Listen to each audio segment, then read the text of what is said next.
காந்தலூரில் one day ஃபுல்லாக adventurous off road jeep safari பண்ணி அங்கே இருக்கிற அழகான வியூ பாயிண்ட்ஸ்லாம் பார்க்கணும் அப்படின்னா கண்டிப்பாக இந்த வீடியோ சேவ் பண்ணி வச்சுங்க. காந்தலூரில் ஃபஸ்ட்டு நம்ம பார்க்க வேண்டிய இடமே வந்து காந்தலூர் வாட்டர் ஃபால்ஸ் தான். ஆனால் இந்த வாட்டர் ஃபால்ஸுக்கு போகிற இடமே வந்து செம அட்வென்ச்சராக இருக்கும். ஜீப்பில் மட்டும்தான் இங்கே நீங்கள் போக முடியும், நம்மளோட ப்ரைவேட் வெஹிக்கிளில் போக முடியாது. இந்த ஃபால்ஸில் நம்ம நல்லா குளிச்சு என்ஜாய் பண்ணலாம். ஆழமும் கம்மியாக இருக்கும், செம்ம சில்லுன்னு இருக்கும். அங்கே காந்தலூர் வாட்டர் ஃபால்ஸில் நல்ல ஒரு ஆட்டத்தை போட்டுட்டு நம்ம வந்த வழியாகவே திருப்பி ஆஃப் ரோட் ஜீப் சஃபாரியில் வந்து ஒரு சின்ன ட்ரக்கிங் பண்ணி ஹனி ராக் இருக்கிற இடத்த பார்க்க போகலாம்.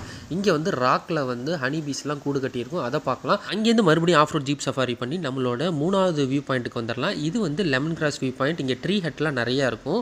அது மட்டும் இல்லாமல் இங்கே நிறைய ஃபோட்டோ ஷூட்ஸ்லாம் நீங்கள் எடுக்கலாம். ஃபோட்டோ எடுக்கிறதுக்கு ஒரு சூப்பரான இடம். அது மட்டும் இல்லாமல் சின்ன குழந்தைங்களாம் இருந்தாங்கன்னா அவங்களோட ஹார்ஸ் ரைடிங்லாம் போகலாம். அதை முடிச்சுட்டு அடுத்த ஸ்டாப் நம்ம எரச்சல் பாரா வாட்டர் ஃபால்ஸ். இங்கே பார்த்தீங்கன்னா அந்த அருவி வந்து மலை சாரல் மாதிரி கொட்டிக்கிட்டே இருக்கும். தண்ணி நிறையா வந்தால் கூட இந்த ரோட்டில் நீங்கள் போனீங்க அப்படின்னா உங்கள் மேலே சாரல் அடிக்கும், அந்தளவுக்கு சூப்பராக இருக்கும். அதை முடிச்சுட்டு இந்த ட்ரிப்லேயே அல்டிமேட் ஆஃப் ரோட் ஜீப் சஃபாரினா இதுதான் முருகன் மலை வியூ பாயிண்ட். இந்த ஒன் டே ஃபுல் ட்ரிப்போட ஃபுல் வீடியோ என்னோட சேனலில் இருக்குது, கண்டிப்பாக அதையும் பாருங்கள்.